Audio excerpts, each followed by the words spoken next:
I mean, it's been beneficial for both of you because I've noticed that Yeah. just searching your name, that's one of the, I mean, other than fishing, that's one of the biggest things that I saw right off the bat, like probably five or six videos that had to do with you and Texas Roadhouse, and even a news story that they did, where they were talking about how you were at the local Texas Roadhouse in Terre Haute and to come down and see you, and that you were giving Yep. out fishing advice and I think bait too, right? Is that what they said, or Yep. lures Yeah, we maybe? do. The cool thing about this, that every restaurant that I go do an appearance at, we give away a fishing prize package with, gear from my sponsors, and it's kind of handpicked by Oh, me. that's So, cool. Yeah. so, so the, the fishing companies get the exposure for me going and doing a non-endemic promo with a non-endemic fishing sponsor. So it works great for everybody. Welcome to Mosaic Minds, the podcast where every episode is a colorful blend of perspectives, ideas, and conversation. Each week, our diverse team of hosts brings their unique backgrounds, experiences, and interests to the table. Mosaic Minds is your invitation to join the conversation, to see the world through a kaleidoscope of viewpoints. So grab a seat, tune in, and let the mosaic unfold before you.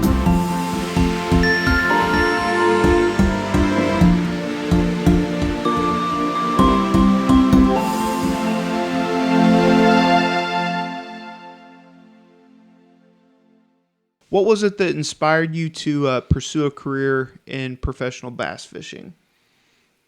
So it all kind of started with my dad and my granddad taking me fishing when I was a kid, and really I didn't know anything about bass fishing tournaments. It was pretty much an obscure thing back then. Nobody really became a professional bass fisherman. There was probably a handful of guys, but I just liked to go fishing, and I got introduced to it, I guess, when I was about 15 or 16 years old at a local tackle store in town, where the owner was actually in an adult bass fishing club. So they had a junior division, which they would host kids that were 15, 16, 17 years old. And I joined that club and learned a little bit more about bass fishing and a little bit more about tournament fishing from the adults, and kind of got uh, my introduction to it then. And then I joined the adult club when I was 18 and started to do pretty well, and had an opportunity to go fish my first professional tournament when I was a senior in high school, and loved every minute of it. It was a great experience, and I've been doing it ever since, and kind of figured out things as I went along, how to actually do it, and how to make it work, because the fishing end is just a very, very small part of it.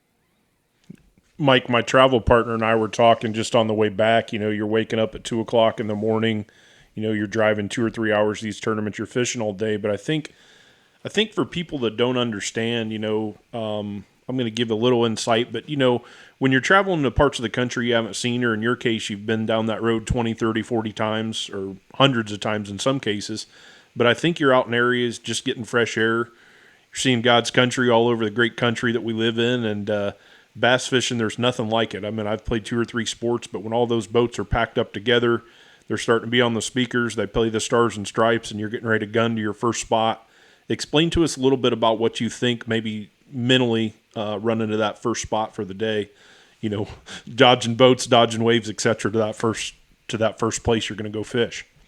Yeah, it's probably the most fun part of the tournament day. That, and putting the first fish in the boat, and putting the last fish in the boat too. Filling your limit, and not always easy as it sounds sometimes. We spend days and days practicing and looking for fish and anticipating, what's going to happen during tournament day. And perfect examples is I just got back from a week long trip, and had an event at Old Hickory Lake in Nashville, Tennessee. And every single day of practice, it was cloudy, windy, and rainy. And then tournament day was bright, sunny, and no wind. So you have to kind of judge, okay, that what I did in practice may not be anything near what I did during the tournament. And It's all of these little things that, it's kind of that preparation, um, leading up to the event and making the adjustments. That the first, when they blast us off the other day of the morning, it was great. I was all excited, and I get to my first spot, and there's 6 boats, sitting on this one stretch that I want to fish, and I didn't let it discourage me. I said, well, let me just go mingle around here a little bit and see what's going on, and luckily they weren't biting at all. Um, it was pretty cold. It was kind of foggy, and it just didn't feel right. And you as a fisherman, you can understand that when it doesn't feel right. I stayed an hour, left, and went to a place that I never even pre-fished. It's just a little known spot that I've got. I pulled up there and caught a keeper right away, and that keyed me in on how to catch a few more, and just kind of ran with it, that day. But it's that whole process. If you've never experienced it, on that kind of level, it's hard to describe what it is. I guess it's like any sport and any kind of competition, the competitiveness in us, even though we're not really, competing against the other fishermen, we're competing against the fish. We're trying to figure out how to catch the fish or the biggest fish or the most fish on that given day. And that's kind of what I really like. And, I still get, knots in my stomach when I'm catching a fish. You figure I've been doing this 42 years. How hard is it to, hook a fish and put them in the boat? But man, you catch one about 3 or 4 pounds, and it's like it's the first one you ever caught. So it's really exciting. I guess when it stops being exciting, then it's time to take up something else. Yeah. Since you do this professionally, is there anything that you do to prepare before a tournament, either physically or mentally or both? Physically, not so much, but that just the repetition, of fishing. It's like anything. I find that if I hadn't fished for a while, that you just get a little rusty, and your mechanics are excuse me, not as good as they would if you're fishing every single day. The biggest thing is your decision making. What it not that it's easy, it's ever easy, but you can kind of anticipate a little bit about what's going to happen based upon what you did in the past.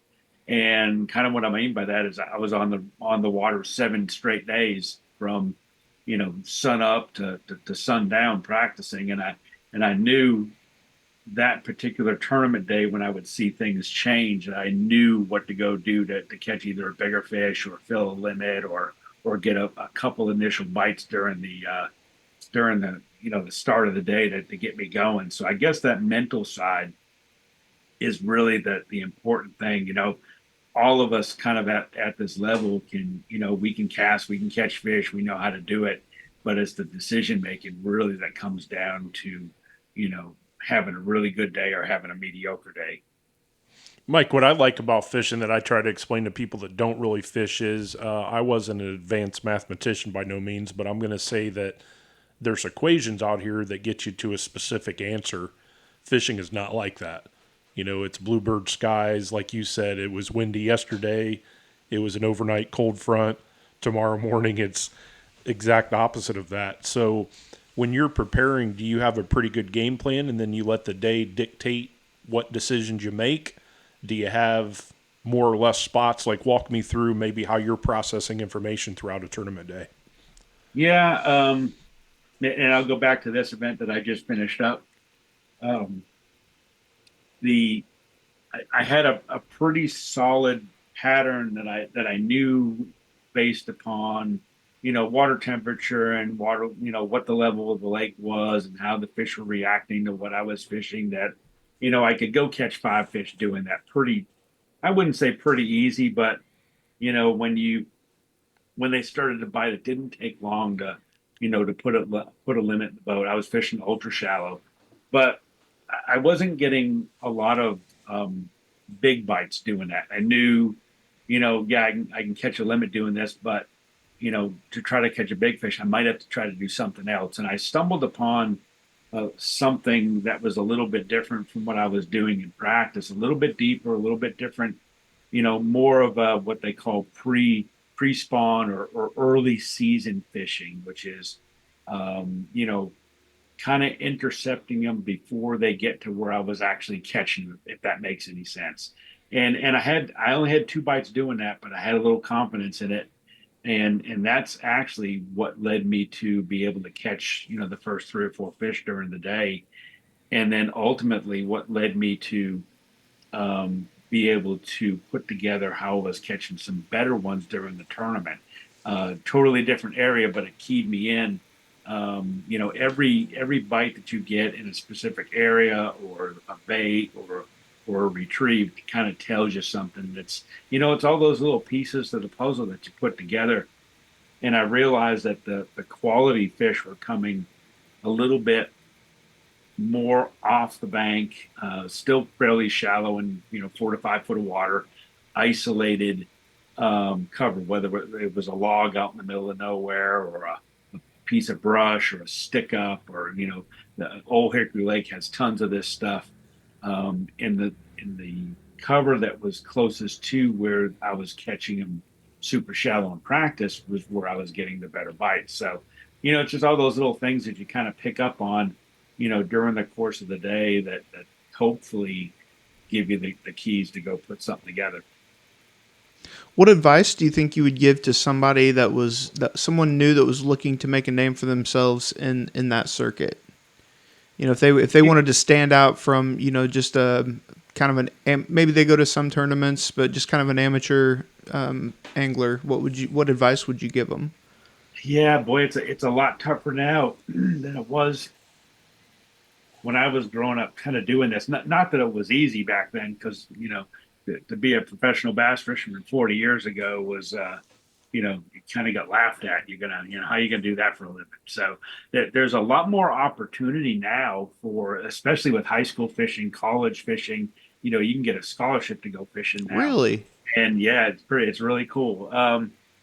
And you can propel yourself from the college level right into some pretty major tournaments, and there's a lot of really good young kids out there now that are, you know, 20, 25 years old, that are fishing, you know, elite tour level stuff, and doing really good. But I guess my advice is that, you know, for every guy that you see make it, there's probably 1,000 that don't. It's a brutally competitive um, sport, and the business side of this sport is kind of really where I've made all my money over the years. You know, when you tally up tournament winnings versus, you know, how many years you've done it versus your entry fees and expenses and stuff, you really don't make a lot of money. Nobody really does.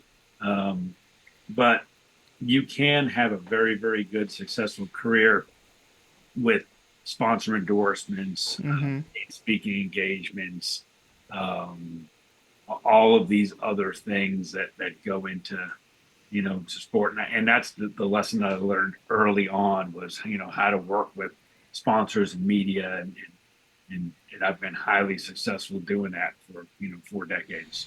I think what's cool, Mike, and that's a perfect segue for the direction that I wanted to go. I can even see the logo in the bottom right corner of your screen there, Texas Roadhouse. I like to tell a college angler or aspiring angler, you know, look for your local insurance agent, look for a local restaurant. I'm going to let you mention who you work with, but I think, can you speak a little bit on maybe the non-fishing side of the fishing industry from a sponsorship level, just kind of a 101 crash course, just a real quick synopsis maybe of what you're thinking Yeah, about there?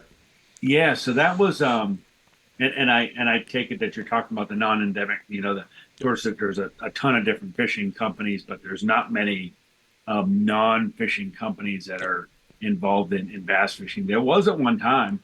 I'm now in my 21st year with Texas Roadhouse Brands, which is, you know, Texas Roadhouse, and then one of their other brands, Bubba's 33, and their newer brand, Jaggers.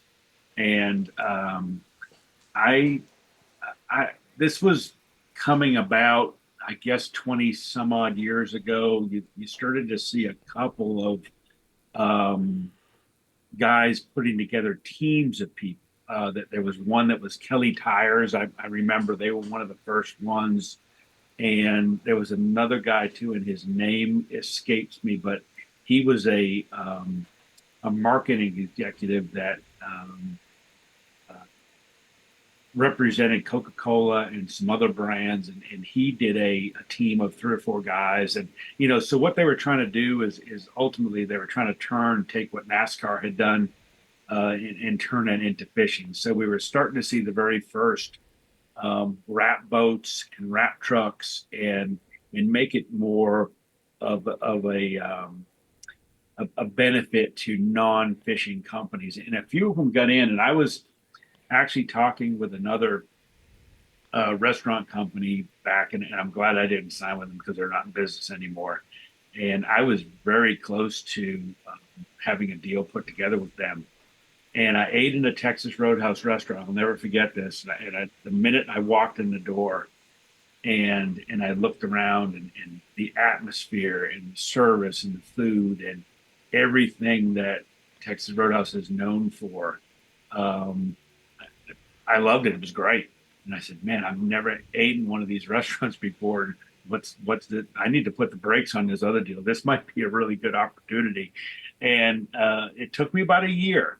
I got to meet some people at the local level, and they introduced me to some higher ups in the regional marketing. And then I finally got a meeting with the corporate office, and I walked in, and the first thing I said to them was, I can't guarantee you that I can, get you a lot of exposure by fishing tournaments. I says, the tournaments are great and it ties a lot of things together. I says, but the thing I can guarantee you is that I do X amount of events around the country each year, whether it be seminars or promotions or in-store promos with tackle dealers. And, we can even take that and include your restaurants in it too, where we can do meet and greets and get your restaurants involved in what I'm doing too. And it'd be a great thing that no one else is doing. And I said that could be, guaranteed exposure. Yeah, and I noticed too that just by searching I mean, it's been beneficial for both of you because I've noticed that just searching your name, that's one of I mean, other than fishing, that's one of the biggest things that I found. I saw right off the bat, like probably 5 or 6 videos that had to do with you and Texas Roadhouse, and even a news story that they did, where they were talking about how you were at the local Texas Roadhouse in Terre Haute, and to come down and see you, and that you were giving out fishing advice and I think bait too, right? Is that what they said, or lures? Yeah, maybe? we do. The cool thing about this, that every restaurant that I go do an appearance at, we give away a fishing prize package with gear from my sponsors that is kind of handpicked by Oh, me. that's cool. Yeah. So this the fishing companies get the exposure for me going and doing a non-endemic promo with a non-endemic fishing sponsor. So it works great for everybody. When I was talking to Nick, just kind of introing you so he would familiarize himself with how I knew you, it was you were one of the first people I met. I mean, I can remember it like it was yesterday. I'm going to put it somewhere in the 10 to 12 year range. Might be butchering the pronunciation because I'm not a local, but that Chihuahua Park or Chilhowie Park. Yeah, Chihuahua Park. There you go. And right there at the bottom of the stairs, you were right by the radio station, right on cue. You were by the radio station. You had your own setup.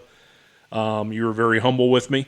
Coming from Indiana, I didn't know anybody, and you just kind of showed me the ropes, and I really appreciate that over the years, and seeing you progress, seeing you out there, and hopefully you feel the same about me. Traveling around the country and going to shows and meeting people. What do you take away from the shows? Maybe, I mean, obviously you got speaking engagements and meeting people, but do you look forward to the shows as much as you do fishing? Would you rather do one or the other, or a combination of the two, I guess? I like them both because it's kind of one's a break from the other. The shows really get me kind of pumped up to go fish because I'm talking about it, in the show season, for those of people who don't know, January, February, a little bit of March, and there's some other shows that go into, March or April, but usually by about that first or second week of March, I'm pretty much done and it's time to go fish.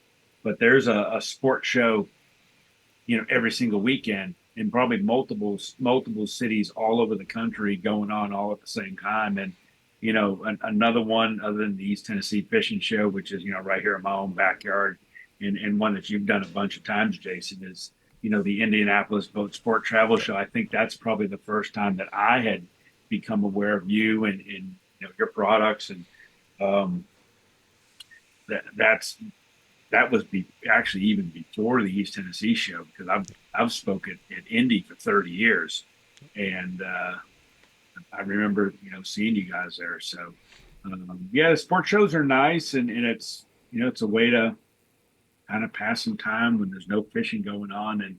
But come March, I'm ready to get going, and I've got a run now that's, I fished all last week. I'm getting ready to leave again tomorrow for another event. So I've got one this week coming up, another one next week, another one the week after, and another one the week after. So I've got almost 4 straight weeks of being on the water, back on Monday and out again, or, kind of regrouping. So I'm gonna be wore out after another month. I'm not as young as I used to be. So you got to kind of pace yourself a little bit. When you're not at a tournament, when you're fishing, what are some of your do you have some favorite locations to fish, or I think you said you live on a lake, right? Or you live by a lake? Yeah, is that right one of here your on spots? yeah, live right here on Douglas Lake, which is in East Tennessee, and it's a fantastic lake to go fish. It's full of fish, and just a fun place to fish. So um, I'll get out a little bit. I won't fish like full days when I'm home. I may, if the fishing's really good, like it's getting to be, here the next couple of months, it's going to be really good. It's going to be top water season coming up pretty soon. So, I'll get out in the morning for a little bit. I'll go up, 3 or 4 hours and go mess around. Having the lake right here in the backyard is nice because I can be in the water here in, less than 5 minutes. Wow. And go out and fish for a couple hours, come back and get on with my day. Well, I'm sure jealous, Mike, because Indiana has some good waters. Central Indiana, we've got some fisheries. But when I say fisheries, I think in the South, you guys really mean fisheries. Kentucky Lake, I frequent 6-7 times a year in tournaments. And, you're talking about running 80, 90 miles and probably not even going end to end, on a body of water like that. Talk to us a little bit about the central location. Was there a reason that you chose to live where you do? Because I know you can drive 3, 4, 5 hours in multiple directions and be at some of the best fisheries that, all the bass magazines talk about. So maybe talk a little bit about being in a good centralized location. That definitely had a lot to do with it. I used to live in South Carolina. I lived there for about 15 years, and I lived just outside of Greenville. And great place to go live. One of my best friends still lives there. And the problem was I didn't have a lake, in my backyard to fish. I had to always go travel. So, when I'd come home off the road and I'd have to, go drive an hour to go fish a lake, I just wasn't taking full advantage of that time, when I wasn't competitively fishing to be able to get there and go fun fish. We had a couple little lakes, but, nothing that I could put my boat on. So I started to look outside a little bit. And of course, when I'm traveling too, going over the mountains, if you've ever driven from, South Carolina over to Tennessee, it's only about, a 2-hour ride, but, it's right up over the mountains. So that got to be a little bit old doing that drive 50 or 60 times a year. And wear your car out. Yeah. And wear yourself out too. So I started to look a little bit, and I was doing some promotional stuff for Texas Roadhouse in the Knoxville area, and got to really like Douglas Lake, and fished it a bunch of times, and said, man, this would be a pretty cool place to maybe try to find something. And I got pretty lucky and found a house right on the lake, and it had everything. I had a pretty extensive wish list of what I wanted. And the first of which was enough room to get all my tackle and my boat in the garage. And that's the first thing I did. I didn't even look at the house. I just went in with the tape measure and measured the garage and go, okay, this is perfect. Let's do it. Got to have your priorities right. Like yeah, it. Exactly right. So, yes, I've been here ever since. Love it. And the East Tennessee is a great place to live. What's a what's a piece of advice that you have us building the podcast? So, Mike, just so you know, our format's kind of different. It's actually sports, music, kind of arts. So we don't have a niche into fishing. I'm just connected in fishing. What's your advice to maybe starting that out and kind of expanding out and hoping to build a solid network there?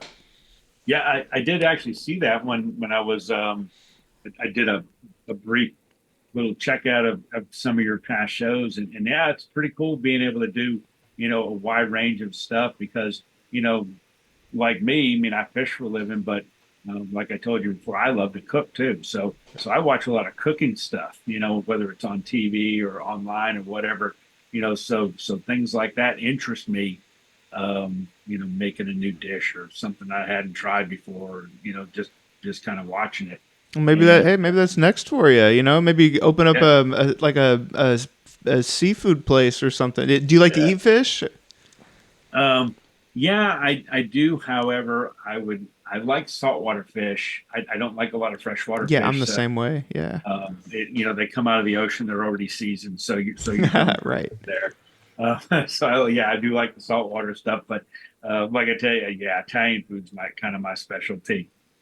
I think if I owned a restaurant, I've been asked this question a million times because a lot of people know that I like to cook, and um, if I owned a restaurant, I would not have a set. Well, I would not have a menu. It would be a set menu, and it would be on reservation only. It would be a small table setting, maybe you know 10 or 12, somewhere between eight and 12, and you can only get in by reservation. So I want the place booked in months in advance. Waiting list 3 months to get in at Mike's restaurant, Oh and wow. you're gonna eat what I cook for you that night. So Now you'll I hook might it up with us, right? Since we got some rapport with you, you're yeah. gonna you'll slip us in. Um, I might make a homemade lasagna one night. Might make it do a homemade pappardelle with meatballs or whatever, sausage, imported sausage or whatever one night. And that's in that, a whole spiel. But I that think would that's be, the key, man. Because I mean, there's so many restaurants now, and the percentage of restaurants that don't make it are pretty high, and yeah, especially after COVID and everything. But yeah, I think that'd be the key is to have something like that to where people were clamoring to come to, because they couldn't necessarily feel a little bit more exclusive, And I assume you probably be open probably not during the day and probably the evening hours yeah, and the weekends and that sort of thing. yeah, short, 5 to 9 or whatever like that. You come in and eat. Mike, Yeah, I like the format of the restaurant. There's a eatery there in Bloomington, Indiana, in a college town that does exactly that. You're allotted 90 minutes. It's all experience based. It's all reservations based, and like you said, you don't just go to a basketball game and get in there. You've done this. So, Mike, out of respect to your travel time here, I know you've got some sponsors and things, and I think that's always a benefit of being on a show like this. You've always treated me right on your end with the media standpoint. Is there any sponsors you want to specifically mention and maybe talk about your next upcoming tournament, and then we'll wrap up from there because I know you got some stuff that you want to get to. yeah, yeah. So tomorrow, leave for Alabama, Lake Martin. It is a really, really fun place to go fish. I'm super excited to fish it. Last time I fished there was just around this time, about 12 or so years ago, and I had a second place finish in a really high profile event. So I'm interested to see how much has changed. I have not fished there in a decade, so it's going to be interesting, and I can picture in my mind the fish that I've caught in that lake over the years. So yeah, getting ready to head out there, but the sponsors really, I don't know how you do this without them. Companies that I'm with, I've been with an awful long time. Kind of pride myself in my loyalty to people and companies that stick by me. I'm sticking by them. Obviously, Texas Roadhouse for the last 21 years. Kind of keeping me going on the road. They're super great to me, and couldn't ask for a better corporate partner to do everything I do. Phoenix Boat's been with them from the very start of their existence. That was back in 2008, I think, is when they started to produce boats. So I've been with them ever since they opened the doors. Best boat on the market. Mercury Marine, been with them for an awful long time too. Wouldn't have anything powering my boat. Fishing gear, Duckett Fishing, fantastic fishing rods that match up with what I like to go fish. It's my style of fishing rods right there. Rapala brands, so Rapala VMC, Storm, Terminator, and Sufix fishing line, and then a brand new to them is Crush City. You've probably seen some of that stuff, Jason. Crush City line of plastics. It's what's it's winning a ton of high profile tournaments right now. So super good stuff from them. Prime One outdoors, sunglasses, and camo patterns. That's the camo pattern on my boat, the truck, and all that. So really fun. And then a brand new one, which I just solidified here in the last week, and it's Powerful. Nice. If you've ever seen the big long tubes on the back of everyone's bass fishing boat, well, those things are electric anchors, and those are called power poles. So you push a button, they go down like a big pair of cricket legs, and they hold your boat in place. Oh, cool. So you can fish a spot more effectively. And they have different sizes, from 6 feet to 8 feet to as much as 10-foot poles that will go down in the water and secure your boat so you don't drift around. But they also have a brand new trolling motor out called the Move trolling motor, and I've got one ready to go on my boat here pretty soon, and also charging systems. So they're involved in a lot of different technology aspects of fishing, and that's one thing that I've done in this industry a lot is focused on technology stuff from our sonar and forward-facing sonar and live stuff and 360. It's what I do all my seminars on, and I know one of the reasons I've been around this business for long. Do they hold a patent for that anchoring system? So there's another company that makes them too. So I don't think they have a patent on the logistics side, the technology side of it, or whatever. Exactly. Yeah. Okay. Well, before we let you go, can you share share a fishing tip or a fishing trick that's consistently worked for you well over the years? That if someone were just to ask you, what's your best tip? What would you normally tell them? Yeah. I kind of just tell people to have fun. Fishing is fun. When it comes down to it, it's fun to catch a fish. And in whatever way that you like to catch a fish works for you, it's fun. I don't get it wrapped up too much with, this guy's doing this or that guy's doing that, or the whole this what's called forward-facing sonar. It's like the talk of all the tournaments now, because there's a lot of tournaments getting one with technology, and some people like it, some people hate it. I've got my own feelings about it too, and it's just another tool to help us catch some fish. But at the end of the day, when I'm looking to get out there, I'm looking to have some fun and just go catch some fish. And I love fishing shallow water. I love seeing a fish explode on top water, or blow up on a frog, or plastic. Yeah. Well, here's a question I didn't have on the list, but it just made me think of that when you were talking about the sonar. But where do you feel like that this is? I guess this might be slightly political in the fishing arena, but do you feel like that there's a line where fishing has become more about money for some people than it has been about the actual fun of the hobby? I think down deep, everybody's doing it because they love to go fish. Certainly the money aspect comes into play because, there's a lot at stake now. And there's an awful lot of guys that are, putting their own money up to try to win it back. And that's basically what a tournament is. You pay an entry fee and you're trying to win your money back. If you happen to win one and do real good, well, you've won somebody else's money back too. So it's similar to poker, right? Exactly. Hey, Mike, where can we find you on social media? And then we're going to wrap up with you, man. Yeah, pretty easy. Mike Del Visco Fishing, or just Mike Del Visco on Facebook.